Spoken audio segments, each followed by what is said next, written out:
आज मैं कक्षा 9 कोर्स ए के लिए समास पढ़ाने जा रही हूँ। समास जो विषय है ये कक्षा 7 और 8 में भी पढ़ाए जाते हैं। चलिए हम पढ़ते हैं। सबसे पहले समास किसे कहते हैं? जब दो या दो से अधिक शब्दों को संक्षिप्त यानी छोटा करते हैं तो इस प्रक्रिया को हम समास कहते हैं। समास से बनने वाले यानी इस प्रक्रिया से बनने वाले शब्द को हम समस्त पद कहते हैं। और जब समासिक पद बन जाता है उसको पहले की स्थिति में पहुंचाना समास विग्रह कहलाता है। अब हम समास के भेद पढ़ेंगे। समास के भेद 6 प्रकार के होते हैं। अव्ययीभाव समास, तत्पुरुष समास, कर्मधारय पर समास, द्विगु समास, द्वंद्व समास और बहुब्रीहि समास।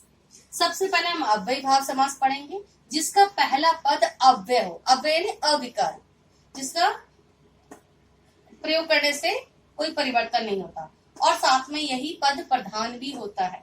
जैसे आज जन्म, ये जिसके आगे लगा उसके अर्थ में परिवर्तन ला देता है। जैसे जन्म से लेकर, यथा संभव, जितना संभव हो। भर पेट, पेट भरकर। रातों रात, रात ही रात में। अनजान, बिना जान पहचान का। बेनाम यानी बिना नाम का। यानी अव्यय भाव में पहला पद अव्यय होता है और यही पद प्रधान भी होता है।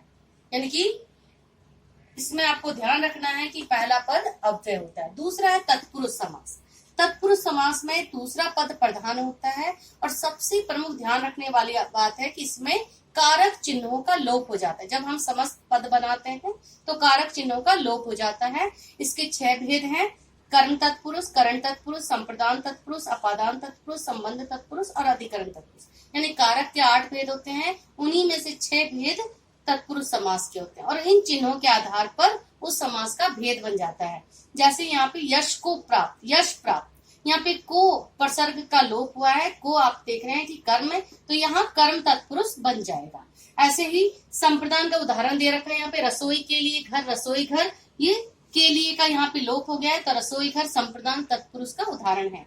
ऐसे ही तुलसी द्वारा कृत, तुलसी कृत करण तत्पुरुष। अपादान, देश से निकाला, देश निकाला, अपादान तत्पुरुष। राजा का कुमार, राजा का बेटा राजकुमार, संबंध तत्पुरुष।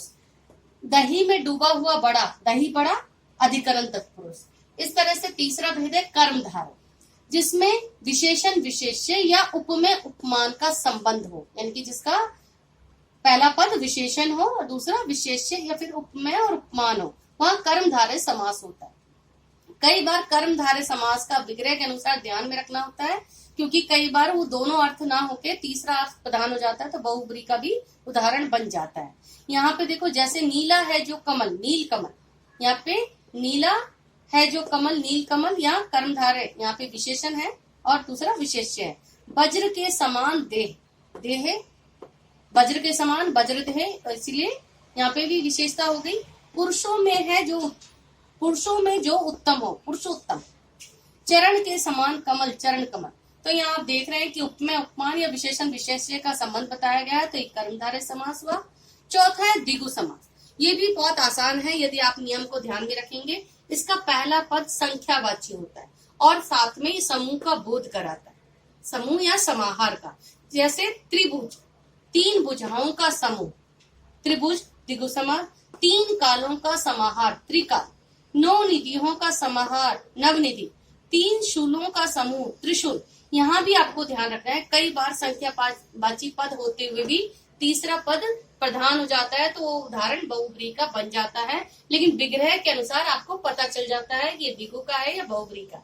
5वां है इसका द्वंद्व समास, जिसमें दोनों पद प्रधान हो, जोड़े के रूप में जब प्रयोग किया जाता है और जिनमें योजक चिन्ह का लोप होता है उसे हम द्वंद्व समास कहते हैं। जैसे छोटा या बड़ा, छोटा बड़ा।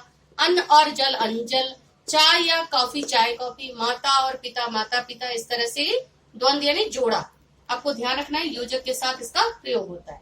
6ठा है बहुब्रीहि, जिस समासिक पद में कोई भी पद प्रधान न होकर तीसरा पद जब प्रधान होता है तो उसे हम बहुब्रीहि समास कहते हैं।